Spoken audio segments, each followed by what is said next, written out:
கனவா இல்லை நனவா என்னை கிள்ளி உண்மை தெளிந்தேன். உன்னை பார்த்தெந்தன் தாய்மொழி மறந்தேன். கண்ணாளனே எனது கண்ணை நேற்றோடு காணவில்லை.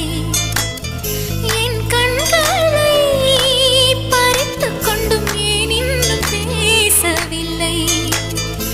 ஆளான ஒரு செய்தி அறியாமலே அலைபாயும் சிறு